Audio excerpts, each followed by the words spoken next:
మాట్లాడారంటే ఓకే మేము చెప్పొచ్చు. తెలిసి కావాలని తప్పుదారి పట్టించే ప్రయత్నం చేస్తున్నప్పుడు I want to set the record straight అధ్యక్ష. స్పీకర్ సార్, సరే మీరు గతంలో మీరే మాట ఇచ్చారు, పిసిసి ప్రెసిడెంట్గా మీరు, ఆనాడు సిఎల్పి లీడర్గా బట్టి గారు అక్కడ పర్యటించారు. ఇప్పుడే మా సబితక్క కూడా గుర్తు చేస్తూ ఉన్నారు. దాన్ని రద్దు చేస్తాం, భూములు ఎంకిస్తామని చెప్పిండ్రు. ఇప్పుడు ఇయ్యా అంటున్నారు, ప్రజలు చూస్తున్నారు. సరే ఓకే, మీ ఇష్టం, అది ప్రభుత్వం మీ చేతిలో ఉంది కాబట్టి మీ ఇష్టం ఉన్నట్టు మీరు నడుపుతారు, దట్ ఈస్ ఫైన్. సరే, గ్రీన్ ఫార్మా ఉంటుంది, ఫార్మాసిటీ అక్కడనే ఉంటుంది అంటున్నారు. మరి పెద్దలు రంగారెడ్డి గారు కానీ ఇతరులు కానీ గతంలో కోమటిరెడ్డి గారు ఆనాడు ఎంపీగా కానీ చాలా విషయాలు అక్కడ చెప్పారు. ఇవన్నీ కూడా ప్రజలు వింటా ఉన్నారు అధ్యక్ష. బట్ మీరు ఫార్మాసిటీ అక్కడ కంటిన్యూ చేస్తాం, ఎందుకంటే మేమున్న నాడు ఆనాడు 8,800 ఎకరాలు నెట్ యూసేజ్గా వచ్చింది మొత్తం ఫార్మాసిటీలో. అంతకంటే ఎక్కువ డిమాండ్ మాకు అప్పటికే వచ్చింది. ఒక 13 ఇండస్ట్రీలు కాదు శ్రీధర్ బాబు గారు, అక్కడ దాదాపు 300-400 ఇండస్ట్రీలు పెట్టడానికి రెడీగా ఉన్నారు. అప్పటికే వాళ్ళు మాతో అంగీకార పత్రాలు కుదుర్చుకోవడానికి రెడీగా ఉండే. మీరు అప్పుడు బదనాం చేసినారు. మీరేమన్నారు, రియల్ ఎస్టేట్ వ్యాపారం చేస్తున్నారు, ఇంకోటి అని చెప్పి మాట్లాడినారు. నేను వారిని ఏమంటా ఉన్నా అధ్యక్ష అంటే, దయచేసి మీరు అది ఫార్మాసిటీయా, ఫోర్త్ సిటీయా, ఫ్యూచర్ సిటీయా, ఏఐ సిటీయా, ఇంకో సిటీయా, స్కిల్ సిటీయా, మీ ఇష్టం, అది whatever you name it, you are in the government.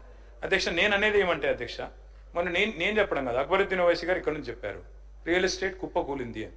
ముఖ్యమంత్రి గారు ఎన్నికల ముందు చెప్పినారు రియల్ ఎస్టేట్ అంటేనే రేవంత్ రెడ్డి అంటేనే రియల్ ఎస్టేట్ అన్నారు.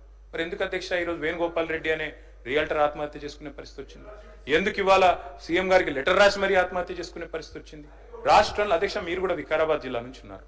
నిజంగా భూములు పరిస్థితి ఎట్లుంది, రియల్ ఎస్టేట్ పరిస్థితి ఎట్లుంది నాకు తెలుసు, మీకు తెలుసు, రేవంత్ రెడ్డి గారికి కూడా తెలుసు. నేను అంతకంటే ఎక్కువ చెప్పను కానీ, బట్ ఒకటి మాత్రం వాస్తవం అధ్యక్ష, కొన్ని నెగటివ్ థాట్స్, నెగటివ్ పాలసీస్, ఇవాళ హైడ్రా అధ్యక్ష ఉద్దేశం మంచిదే కావచ్చు. మేము గతంలో ఈవీడిఎం అని పెట్టినాం, దాని పేరు మార్చిండ్రు, ఎక్స్టెండ్ చేసిండ్రు, దానికి హైడ్రా అని పేరు పెట్టింది.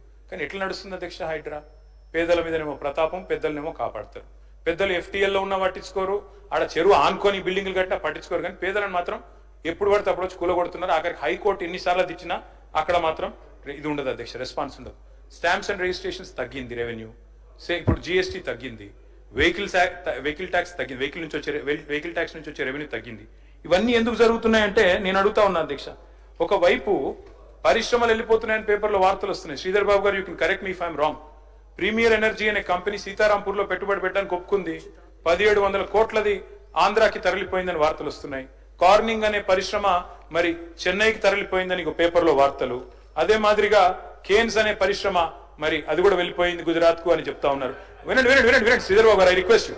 కేన్స్ అనేది సబ్జెక్ట్ సార్, నేను ఎందుకు చెప్తా ఉన్నానంటే, నేనేమంటున్నానంటే కేటీ రామారావు గారికి ప్రధానంగా వారు చెప్పే 3 సంస్థలకు సంబంధించి మొన్న ఇండస్ట్రీస్ డిమాండ్స్ వస్తున్న సందర్భంలో మొత్తం చెప్పడం జరిగింది అధ్యక్ష.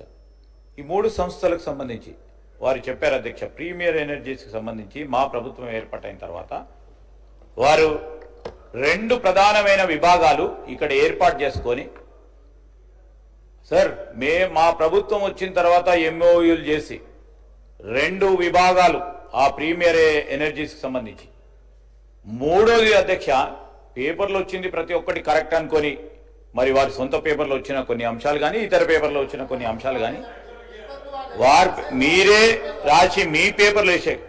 సార్ నేను ఏమంటా ఉన్నా అంటే, sir we don't stand go by, I'm telling you the fact, you can always verify. Premier energies 2 సంస్థలను స్థాపించింది ఇక్కడ మేము వచ్చిన తర్వాత. 3వ సంస్థ వారికి సీపోర్ట్ దగ్గర ఉండాలనే ఆలోచనతో వారు మా దగ్గర ఒప్పుకోలేదు. వారంతటా వారు అక్కడ గుజరాత్లో చూశారు, ఏపీలో ఎతికారు, లేకుంటే మ్యాంగ్లూరుకి వెళ్ళారు. ఆ 3 ప్రధానమైన పోర్ట్ ఏరియాస్లో ఎతికి తీసుకెళ్లారు. అది తెలియకుండా ఇక 3rd సంస్థ కూడా ఇక్కడే రావాలా, పోర్టు పరంగా ఇక్కడ లేకున్నా కానీ ఇక్కడ పెట్టాలి అనే ఒక ఆలోచన ఎవరు రాశారో వారికే తెలవాలా. కార్నింగ్ అనే సంస్థ విషయంలో అప్పుడు మంచి ఉద్దేశంతో చేసే ఉంటారు కేటీఆర్ గారు, ఒప్పందం లేదు, ఎంఓయూ లేదు, కానీ ఆ కార్నింగ్ సంస్థ చెప్పని కూడా లేదు ఇక్కడ పెడతామని. వారు కలిసి ఉంటారు, ఓ మంచి ఉద్దేశంతో కలిసి ఉంటారు ఇక్కడ పెట్టమని. వారు ప్రోయాక్టివ్నెస్ తోని డిక్లేర్ చేశారు ఇక్కడ కార్నింగ్ సంస్థ వస్తుందని. వారు చెప్పింది లేదు, చేసింది లేదు. కార్నింగ్ సంస్థ చెన్నైకి సంస్థకు అక్కడ పోయి పెట్టడం జరిగింది. ఇంకోటి కూడా చెప్పారు అధ్యక్ష, ఈరోజు వారికి కూడా తెలిసి ఎందుకు పోయిందని. వారి ప్రభుత్వ హయాంలో కూడా కొన్ని సంస్థలు వెళ్ళిపోయినాయి, గుజరాత్కి పోయినాయి అధ్యక్ష. నేను అనేక సందర్భాల్లో ముఖ్యమంత్రి గారు పోయినప్పుడు కూడా ప్రధానమంత్రి మోడీ గారితో కూడా చెప్పారు, ఈరోజు ఐఎస్ఎం కింద ఇండియన్ సెమీకండక్టర్ మిషన్ కింద మాకు కూడా ప్రోత్సాహం చేయండి, ప్రోద్బలం చేయండి. ఫ్యాబ్ ఇండస్ట్రీకి సంబంధించి, చిప్ మ్యానుఫ్యాక్చరింగ్ సంబంధించి మా దగ్గర కూడా చాలా మంది ఆసక్తి చూపెడతా ఉన్నారు. మీరు ఐఎస్ఎం కింద మీరు ప్రోత్సాహం చేయాలని చెప్పడం జరిగింది. ఆ రోజు మైక్రాన్ కానీ మీ ప్రభుత్వంలోనే ఆ రోజు చేస్తే ఎందుకు పోయిందో మేము ఆలోచన చేసి మేము కూడా మాట్లాడాలనుకుంటే 2 నిమిషాలు మైక్రాన్ ఎందుకు పోయింది, ఏ విధంగా పోయింది మాకు తెలుసు. వాస్తవిక విషయాలు రాజకీయం చేయదలుచుకోలేదు అధ్యక్ష. ఈరోజు రాష్ట్రానికి సంబంధించిన ప్రయోజనాలను దృష్టిలో పెట్టుకొని రాజకీయం చేయాలంటే ప్రతి ఒక్క అంశాన్ని రాజకీయాలు. 3 సంస్థలకు సంబంధించి మేము ఖచ్చితంగా చెప్తా ఉన్నాం అధ్యక్ష, mark my words, mark my chief minister words, ₹1 గిట ఎవరైనా వచ్చి తిరిగిపోతే మనకున్న ఈ రాష్ట్రానికి ఉన్న దమ్ము ధైర్యం ఇక్కడున్న ఈకో సిస్టమ్ ద్వారా ₹1 పోతే ₹100 పెట్టుబడులు తీసుకొచ్చే దమ్ము ధైర్యం బలం మాకుంది అధ్యక్ష. ఈరోజు నీ జర్క్ రియాక్షన్ ఎవరో వస్తే పోతా అంటే అయ్యోయ్యో పోయింది, అయ్యోయ్యో పోయింది, అయ్యో ఎట్లా పోయింది అని భయపడే అంశం కాదు అధ్యక్ష. We believe in our strength, we believe in our talent, we believe in ecosystem. ఇక్కడ ఉన్న ఈకో సిస్టమ్ మేము బిలీవ్ చేస్తాం. ₹1 సపోజ్ ఒక పెద్ద సంస్థ వచ్చి వారి ప్రయోజనాల గురించి ఇంకో రాష్ట్రానికి పోతాం అని బెదిరించిన, లేకుంటే వారికి సంబంధించి లాభాలు జరుగుతాయని వారు ఆలోచన చేసిన ₹1 పోతే మేము చెప్తాను అధ్యక్ష, ఐ విల్ స్పీక్. మళ్ళా 3 సంవత్సరాల తర్వాత మేము కూడా మాట్లాడతాం. ₹1 పోయిందని చెప్పండి, మేము దానికి ₹100 పెట్టుబడులు తీసుకొచ్చే దమ్ము ధైర్యం బలంతో ప్రజల నమ్మకంతో ముందుకు పోతాం. నీ జర్క్ రియాక్షన్ వల్ల మన రాష్ట్రాన్ని తక్కువ చూపెట్టే ప్రయత్నం చేయొద్దని మంచి ఆలోచనతో, ఒక పాజిటివ్ దృక్పథంతో పోయి ఆలోచన చేయాలని నా గౌరవ సభ్యులకు తెలియజేస్తా ఉన్నాం అధ్యక్ష. సార్ ఒక్క నిమిషం, నేనేమంటున్నాను అధ్యక్ష, అనేక సందర్భాల్లో దావోస్కి సంబంధించిన అంశం మాట్లాడుతా ఉన్నాను. నేను కూడా చెప్పాలి కదా సార్, మీరు లేరు ఆ రోజు, మీరు సత్యదూరంగా మీరు మంచిగా మాట్లాడుతూ ఉంటారని నేను అనుకున్నాను సార్. మీరు ఆ మంచి ఆలోచన చేస్తారా అనుకున్నాను సార్. మీరంతా కూడా నేను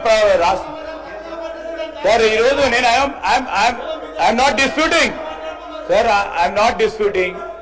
ఈరోజు రాజేశ్వర రెడ్డి గారు, ఈరోజు మీరు మాట్లాడింది కరెక్ట్, మేము మాట్లాడింది సత్యదూరం అంటే కరెక్ట్ కాదు.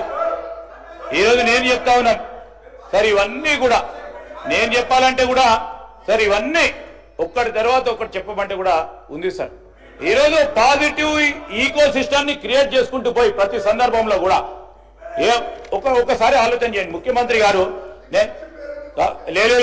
ఒకసారి సార్ ఇప్పుడు ముఖ్యమంత్రి గారు పదవి బాధ్యతలు చేపట్టగానే సార్ కేటీఆర్ గారు వినాలా, ముఖ్యమంత్రి గారు పదవి బాధ్యతలు చేపట్టగానే ఓ మాట అన్నారు అధ్యక్ష, మనకు సంబంధించి మన పెట్టుబడిదారులను కానీ పారిశ్రామికవేత్తలను కానీ ప్రోత్సాహం చేయాలనే ఉద్దేశంతో మేము పాత ప్రభుత్వ విధానాలను మారవము, పద్ధతులు మారవము, రాష్ట్ర ప్రయోజనాలకు సంబంధించి వారు ఏదైనా మంచి ఆలోచన చేసి ఆ పాలసీ విధానాలు తీసుకొస్తే దాన్ని మార్చే ప్రయత్నం చేయమని ఈరోజు అదే విధంగా మన రాష్ట్రానికి సంబంధించి మనకున్న కల్చర్, మనకున్న సంస్కృతి 90లో మొదలుపెట్టిన మన ఈ పారిశ్రామిక రంగంలో చేస్తా ఉన్న ఒక కార్యక్రమాలను ఎన్ని ప్రభుత్వాలు మారినా ఒక పాలసీ విధానాలను కక్ష పట్టుకొని ఎవరు కూడా మారలేదు అధ్యక్ష. మేము ఆ విధంగా ఒక బ్రాడ్ దృక్పథంతో పోవాలని ఒక నమ్మకం, ఒక ట్రస్ట్ క్రియేట్ చేయాలి పెట్టుబడిదారులకు కానీ మనకు సంబంధించిన మన పార్ట్నర్స్ కానీ ఒక పెద్ద హృదయంతో చెప్పడం జరిగింది. నేను he told to create confidence among the investors. నేనేమంటా ఉన్నా, ఈరోజు మీ గవర్నమెంట్లో సరే అప్పుడున్న వాతావరణం ప్రపంచవ్యాప్తంగా ఉన్న వాతావరణం కానీ ఇక్కడ ఉన్న ఈకో సిస్టమ్ కానీ దావోస్ పోయినప్పుడు తక్కువ వచ్చి ఉండొచ్చు, మేము ఎక్కువ వచ్చి ఉండొచ్చు. నేను చెప్పా మరి మా రామారావు గారు వినలే కదండి, మళ్ళీ చెప్పాలి, మళ్ళీ ఆయన చెప్తా ఉన్నాడు, నేను ఇవన్నీ చెప్పాల్సి వస్తుంది కదా. So I'm telling you sir, I have confidence. మీరు చెప్పండి, మరి మీ నాయకుడికి చెప్పండి, మీరు చెప్పలే మళ్ళీ అదే చెప్తా ఉన్నారు. దయచేసి సత్య దూరమైన మాట్లాడకుండా దయచేసి వారిని మీరు మంచి సలహా వేయండి. You have experience, you kindly give me good suggestion, positive suggestion. ఇండస్ట్రీని ముందుకు తీసుకెళ్లే కార్యక్రమం ఏ విధంగా చేయాలని చెప్పండి, కానీ సత్య దూరమైన మాట్లాడుతాను మీ ద్వారా వారిని కోరుతా ఉన్నారు.